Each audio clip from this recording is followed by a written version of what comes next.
Hi, this is Wayne, and I'm going to go over my literary analysis project that I came up with. It really does keep the kids really involved and engaged with the learning that's going on. And what the students have to do to begin with is they choose a topic. In this case, as we're looking at the end product that I'm sharing with you right now, you can see that the person chose self-discovery as their topic. Then they choose a novel that they can apply to that topic. So in this case, the student in question chose the color purple. So they're going to be doing a literary analysis of this book. And what they're going to be doing is they're going to go find two sources from the Newsela, which is a website where they can go find secondary source information that either ties into their novel or ties into their book. And what they're to do is do a 250-word review of those sources. And here you can see how that works. This one was, as you can see, short of that 250-word review. So it cost this person a few points, whereas this one was a lot closer to that 250-word review, explaining how the source is useful and how it ties back into their either their novel or their topic. And as you can see here, you can tap on either one of these sources and go in and read and see that source for yourself. Then they had to find a short story that somehow tied to their topic or to their novel.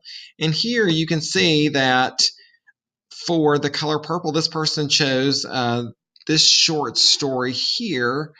And if you click on this link, of course, it will take you to the short story. This is the end product, of course, showing this is their supplementary sources here at the bottom, which shows Newsela, the short story. Notice that the whole thing was about the color purple and self-discovery. I told them that I would like pictures to make it more aesthetically pleasing, but this person chose not to put pictures there.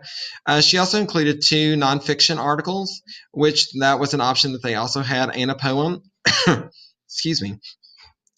And everything was tied back to that same novel.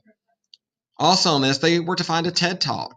And that TED Talk had to tie back either to that same topic or that same novel, so that we could see this unit or this cohesion between their secondary sources and doing this research project and tying it to their topics, what they've learned about that topic, and how that ties to that novel, and how the author develops that. And that comes in their analysis, which is they could choose one of three things to use for their analysis. They could do it with Google Docs. As you can see, this person chose to do hers with Google Docs. They could have chosen to do it at Screencastify and record their analysis, or they could do it as a podcast using Anchor FM as one of their choices. And as I said, several of them chose to do theirs as a Google Doc and just write an essay. Because most of them felt like that was the most comfortable medium for them to express their ideas and do the literary analysis of the novel itself. So you can kind of get a picture of how this project comes together, this being the end session. Or the final culminating experience. The one thing that it is missing that I'm looking to incorporate into my project is that I really want them to have discussion. And in their discussions, I want them to be able to meet with people over Skype or over Google Hangouts and have literary conversations about their novels so that they can then record those, screencastify them, and put them also as a part of this website. or their web page. Notice that they're going to have several different pages to their website. The new one that we're working on right now is the Career Research Project, which they're going to be posting their stuff to this website. But one thing that made me think about having them create this kind of portfolio on Google Sites, because that is where we've created it, because we are a Google school. One of the things that made me think about it is actually working on this degree here at Kennesaw State. We're creating the website. This is our online portfolio, if you will. And I was like, you know what? This is a great idea to have students create an online portfolio, something that they can share with other people, something that they can look back on what they've created and realize that they didn't just get skills for literature, they got skills that for technology on top of it. They all created their own web page in whatever state it was. To be honest, I was kind of lenient with this first set of grades because I was like, didn't know what to expect about how techno savvy they would be. So I was like, took into account how well they may be able to work with technology. I know, using myself and my experiences, that sometimes I struggle with technology and I'm like, I cannot figure out the ins and outs, and I have to sit there and play and play and play and play and try to figure things out. And some of them were like that too. And, I don't want to penalize somebody for playing with the technology, trying to figure it out. I want to reward them for saying, okay, look, you've built this. This was a start. Now let's go to the next place. Let's see if we can get more creative, more techno savvy, collaborate more. That's what I felt like this particular portion of the assignment lacked, was the collaboration effort.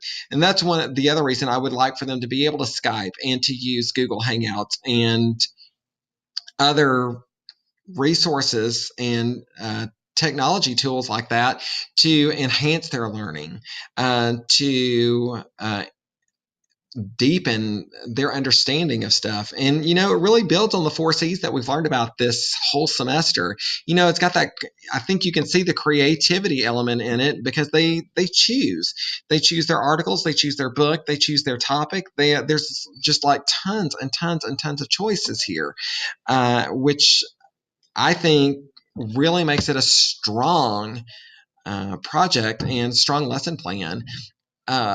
The thing that I feel where it is weak is just in the fact that, getting that collaborative effort in there, and the way I want them to collaborate, we're not able to do yet, but I'm working on it, trying to get it approved to where we can have those, Google Hangouts, even if it's just across the county. It's a start.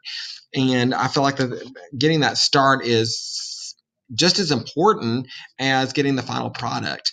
Collaboration is going to be an expectation for people, especially, in the 21st century. Very few people are working alone now. It's, all about teams and teamwork and coming together to find solutions. And if I don't replicate that for them in the classroom, I'm cheating them out of an experience that they're going to need to be able to do that thing with. This also demands critical thinking. As you can tell, The Color Purple is not an easy novel to read. Even though it may say that it's like on a 4th or 5th grade reading level, the content certainly goes far beyond anything that you would ever see in a 4th or 5th grade reading level, especially, some of the things that happen to the protagonist, Celie, and her life experiences. And, tying in these news ELAs, they got to sit there and figure out how all this information ties in together. And if they cannot do that, then, they're missing that critical thinking portion of it. They've got to be able to sit there and take a piece of literature and talk about how the author develops that piece of literature. And that's where I feel like it gets really deep into critical thinking and deep analysis of a piece of literature. So I think that, this is a very strong project. I feel like that the one thing that they need to make it better is access to Skype. For those students who don't have access at home, we have access here at the school, whenever they're available. And I always recommend them to go to the public library. Thank you and have a great day.